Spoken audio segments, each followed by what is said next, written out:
Hello, this is Stephen Nojiri, and this is another Tada Genji tradition video. Now, I had just put a video out, the September 2023 collab video, in which I talked about the Taiseikyo document and the Shinobi section from the Taiseikyo document. So if you haven't watched that video, you should watch that first. Now, the collab video is finished. Now we're doing that second video that I said would come out this month, which is going to be a Jingunden teaching. This teaching, though, rolls right along from that collab video. So what we're going to do in this video is we're going to first recap. We're going to recap a little bit of the Taiseikyo's history. We're going to recap a little bit of the Taiseikyo Shinobi teaching. What we're going to focus on more is the Taiseikyo's conspiracy and strategy section. And then we're going to take a look at a very misunderstood Shotoku teaching. It actually is misquoted a lot in the past and the present. And then we'll just recap the video. So let us go ahead and begin. So, as I mentioned, the September 23 collab video, which came out last night, go ahead and watch it if you haven't watched it. In that, we went over the history of the Taiseikyo, and we're not going to go over it again except for this brief bit here. So, it's a Mononobe-ryu Shinto document. It is not a war manual. It is a religious text. It's a Shinto document, specifically Mononobe-ryu, aka Taishi-ryu Shinto, aka Shotoku-ryu Shinto. It's associated with the Izawa no Miya Shrine in Mie Prefecture. In the previous video, at the beginning of the video, I said, everything about the shrine was correct. It's Izawa no Miya, right?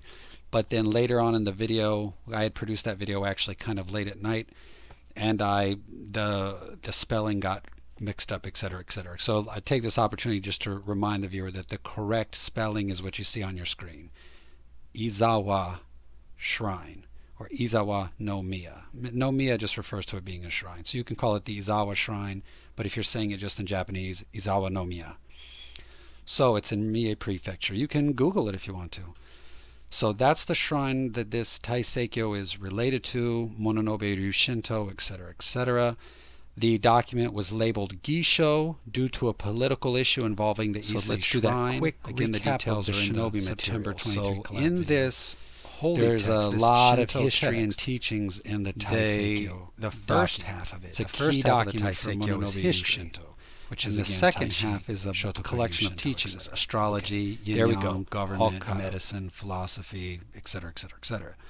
There is a small section on military teachings. So that section on military teachings is absolutely Jingunden. Now, this isn't just my theory. This is actual Shotoku Jingunden. In other words, what is taught in the Taiseikyo's military section is exactly what's taught in the Jingunden Gungaku manuals. So we have a Shinto holy text called the Taiseikyo teaching the Shotoku military tradition, and then we look at the actual Gungaku Shotoku Jingunden military samurai war manuals, and they teach the exact same thing. So let's not don't think that maybe somehow they're not related or it's just a theory. These are absolutely the same tradition. Mononobe-ryu Shinto and Shotoku Jingunden, we're talking about the same thing. So in that second half, there's a section on Shinobi, and that video, the September 23 one, talks about it more. Here we're just going to go through it very quickly. So you either have large units of Shinobi or small units of Shinobi, and there are 4 primary functions. The first function is securing betrayals, finding turncoats, managing local assets. And by assets, I mean people, like local people who spy for you and gather information for you and do things for you. And then the second one is propaganda and rumors. The third is sowing chaos, which is like setting fires, letting horses out, just disrupting things to screw up the enemy's plans and the enemy's infrastructure. And then the fourth one is what most people think of when they think of Shinobi. If you're familiar with the Ban Senshukai, then this fourth usage of Shinobi goes hand in hand with the Ban Senshukai. It's basically infiltration into the enemy territory either through the cover of night, which is like Inen, or by pretending to be someone else, which is Yonin. Okay, now that recap is done. So if you, like I said, if you didn't watch the September 23 collab video, I suggest you watch it for the fuller explanation. But now that I've done the recap, at least if you don't watch it, you are somewhat, for the most part, the main points have been introduced to you. So now we're going to move on to the conspiracies and strategy section from the Taiseikyo. So this section is right there with the Shinobi section. And if you have the book, it's on page 103 to 105 in the book.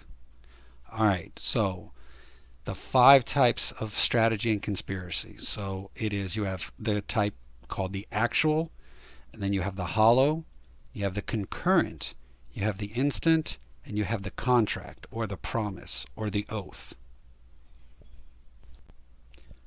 So of course, let's break these down a little further, look at them a little closer.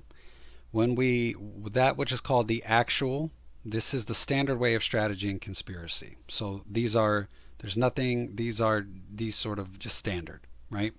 And there are 10 factors that must be considered within any one of these, which is are you using this for disorder, to create disorder and hardship? Are you doing this to cause peace? What is the depth and complexity of the conspiracy or the strategy? What is the, the simplicity, or how shallow is it?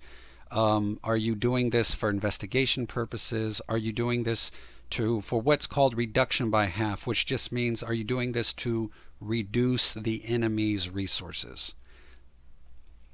Are you doing this to provide assistance to allies? Are you doing this to cut off and cause rifts among the enemy's retainers?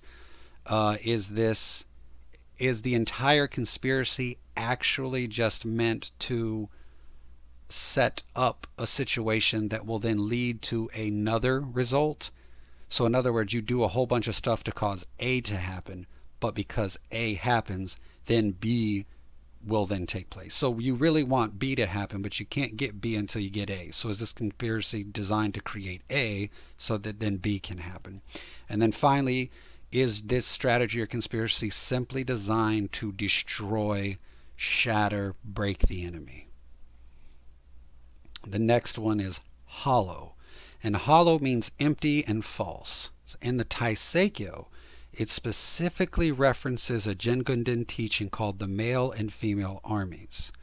Now we will discuss that in a future video, but if you already have the book, you can turn to page 119, and the Jingunden teaching of the male and female armies is on page 119. So the next one, number 3, concurrent. So that these are things that this isn't so much exactly a strategy, or it is a strategy, but it presents in the text, it teaches 6 things. In other words, what it focuses on is 6 things for this type of strategy. So it talks about the unification and avoidance of discord. So there's stuff on that, and then stuff on war signals, and stuff on flags, banners, crests, things on formations, teaching on supply chain issues, or not even just supply chain issues, but more like a teaching of making sure that your troops are always well provided for. In other words, don't be stingy with your war coffers. Resource management's important, but you also want to make sure that everybody has good gear. And then the last one part is connection to humanity and community. There's an entire teaching about making sure that your soldiers are connected to the community, that their humanity and their connection to their fellow citizens is strong. Then next we have the instant, or the instantaneous. And this is a major teaching in the Jingunden. There's actually a lot of teaching in the Jingunden dedicated to producing this type of ability or this type of strategy. And this is essentially when a leader can read any random situation and just instantly assess the situation and on the spot make up a strategy or conspiracy that takes control of the situation. So this level of ability to adapt, improvise, and implement is a major factor within the Jingunden. And the text teaches some stuff, and then it provides a quote where it says, "There is no ego, surrender to rational thinking. There is no envy, surrender to conforming to to the reality of the situation. Then next up we have the type of strategy or conspiracy called contracts or promises or oaths. And this is just the art of, well, not just but the viewers are familiar with this already. This is the art of sending spies to lure enemy retainers and officials into serving your side. AKA, this is getting turncoats. But only half of the teaching is dedicated to the method of getting turncoats. The other half is actually teaching about the moral quality of your own side, specifically the trustworthiness of your leaders. And it goes on to basically say, it gives this whole teaching about how it doesn't matter how pompous you are, how glorious you are, however righteous you are, however sort of like just cool you look, or however well loved you are, or however people claim that you're a great leader. If you're known for not keeping your word, or known for being stingy, or known for just like forgetting your word, etc., then the strategies of the oath don't work, because no one ultimately trusts you, no matter how rich you are and famous you are, and no matter how much people love you. If the turncoats know that you're untrustworthy, it doesn't work. So there's this entire focus on being trustworthy. And then this section ends with this quote that says, it's not a matter of righteousness. It's a matter of faith and trust. So again, half of the teaching is about the actual method of obtaining turncoats, but the other half is about being legitimately trustworthy. Okay, now so let's move into a very deep, profound principle teaching of the Mononobe-ryu Shinto, aka Shotoko Jingunden teaching, that is often misquoted or grossly misunderstood in the past, but also in the present. And that is the roots, branches, and flowers teaching.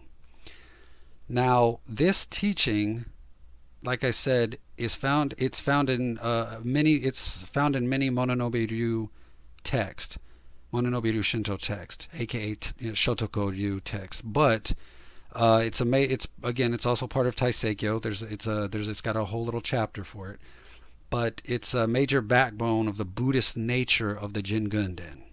I'll say it again, it's a major backbone of the Buddhist nature of the Jingunden. But like I said, it's been misquoted or abused or twisted in the past, and it's been misunderstood, abused, twisted in the present. So let me set the record straight for this one. Since we're on a Taiseikyo kick this week, let's just address this now. So the quote basically says that the way of the gods, and when we say way of the gods, we're not talking about an independent religion of Shinto. Shinto doesn't exist yet. What we're talking about is that amorphous collection of deity rites. So the way of the gods are the roots, Confucianism is the branches, and Buddhism is the flowers. Now, this does not mean that the way of the gods is the most important part. There's a lot of people that make the mistake. They hear that Shinto is the root, or the way of the gods is the root, and they go, oh, that must be the most important part, therefore it's the most important. It's actually the exact opposite. In this metaphor, the roots are not the goal. The roots are not the important part. This quote the teaching actually means that Buddhism is the most important part. So allow me to explain, and I'm going to just give you some quotes from the Taiseikyo to help. Okay, and so please bear with my translations. I translate the materials myself. I don't get the translations from other people. And in some places the translations are fairly spot on. In some places they are a little abridged, because the text can get kind of convoluted or a little difficult to read and to put into English per se. So in a few places I've sort of simplified the quotes just a little, and I will tell you that. But this is in the main what the text does say. But I figure I should give you that sort of disclaimer ahead of time. These are my translations, and that happens a little bit just for the sake of presenting, to make it easy to explain. Okay, now having said that, I will also tell you that these lines are attributed to Shotoku. Now again, whether he really said them or not isn't the point. The point is, this is what the tradition teaches. So, the first quote, and I'll just read the quotes, right? You can read along. It says, "The way of the gods is clear." Right? It's a clear way. The way of the gods is clear. "These roots which sprout from heaven and earth," and it's an interesting because it doesn't say the roots sprout from heaven. It's from heaven and earth. So the idea is it's the deity rights of the heavenly deities, but it's also the deity rights of the earthly deities. And if you don't know the difference between heavenly deities and earthly deities, maybe I'll make a video in the future on that. But so it's talking about the rights of the heavenly deities and the earthly deities to help explain the origins of the mundane world. So in other words, these roots help to explain the origins of the mundane world. The branches that are Confucianism are to teach people to grow within the way and achieve a balanced society. The flowers of Buddhism appear when the people have matured enough to achieve wisdom. And this brings an end to human affairs. And basically because Buddhism leads to transcendental wisdom, which leads to the beyond, and it concludes the human growing process because you transcend. Next quote, it says, "The ancients were wise," and when they say ancients, it means the ancient Japanese people prior to Buddhism coming to the country. So it says the ancients were wise, but the three, and by three they mean the way of the gods, Confucianism, and Buddhism. "The three were not established and the people lost their way. They were like grass, not trees, no branches and no fruits and flowers." So, and on the screen says within the branches and flowers. That's a typo. Without the branches and flowers, there is no fruit. So the goal is the fruit and the flowers, right? Because the flowers and the fruit are that same procedure, that same process of the plant, right? So the flowers of Buddhism, the fruit of Buddhism, that's the actual goal. Next quote, "The gods have talked and taught about divine ways and laws, but they never speak or spoke about things outside of heaven. Therefore, Shakyamuni came and brought fruit of wisdom from a foreign tree." So the idea here is that the gods of the heavens, the gods of the earth, they established human beings, they established society, and they taught of all of these deity rights and all of these mundane things, but they never taught about the fruit of transcendental wisdom.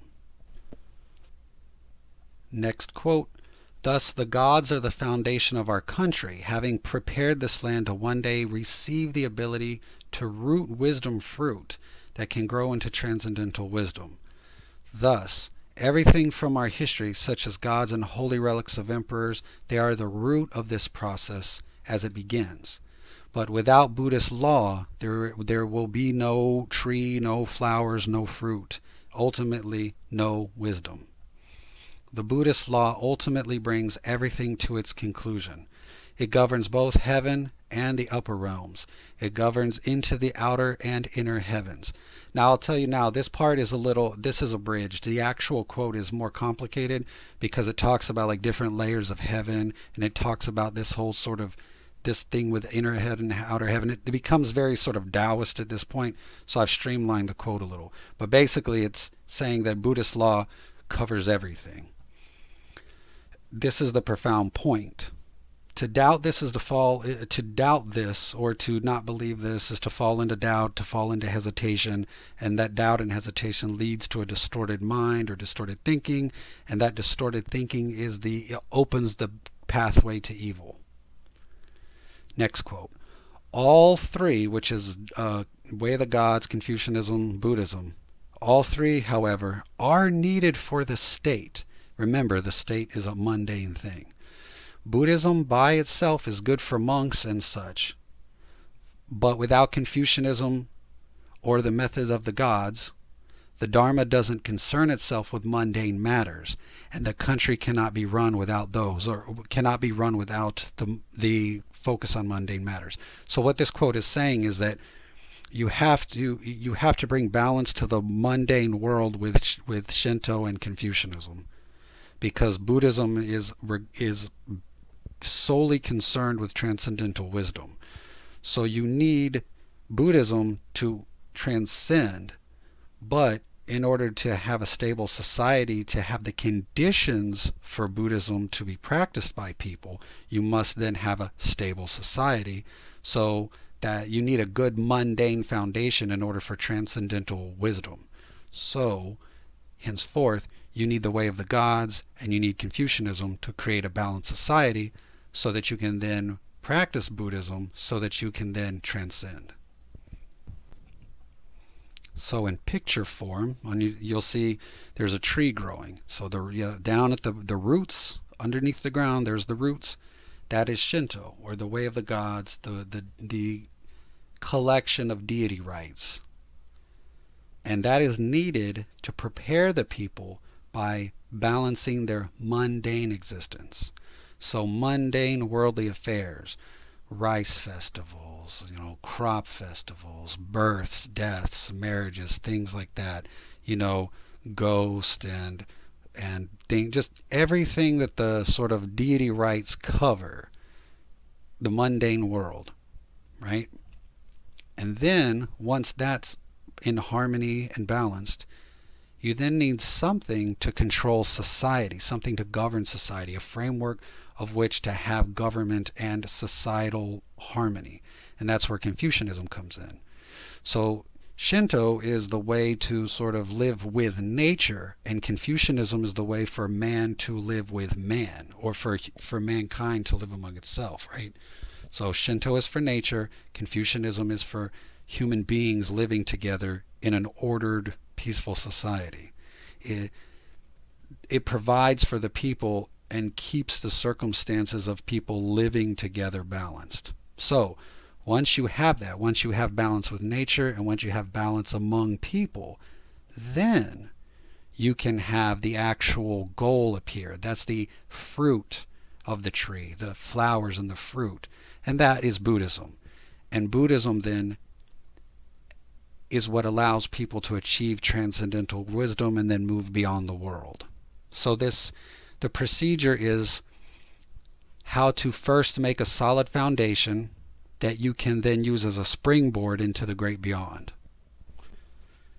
Okay, so that's it. Now let's just recap. So, point number 1, the Taiseikyo is a Mononobe-ryu Shinto document. It's not a war manual. It's a religious text, quote unquote, a Shinto text. It's part of the Shotoku Jingunden, and as such is part of the Tada Genji tradition and the Kusunoki-ryu. Point number 2, it contains a shinobi section and a strategy conspiracy section. Point number 3, the teaching of roots, branches, and leaves does not mean that Shinto is the most important, as has been distorted, misquoted, etc., etc. It actually means that Shinto and Confucianism are there to prepare mankind and society for the practice of Buddhism so that they can achieve transcendental wisdom and move beyond.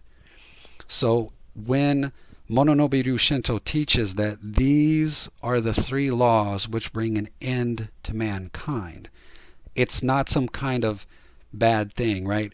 Bring an end to mankind. Almost sounds like some kind of threat, something ominous. What? No.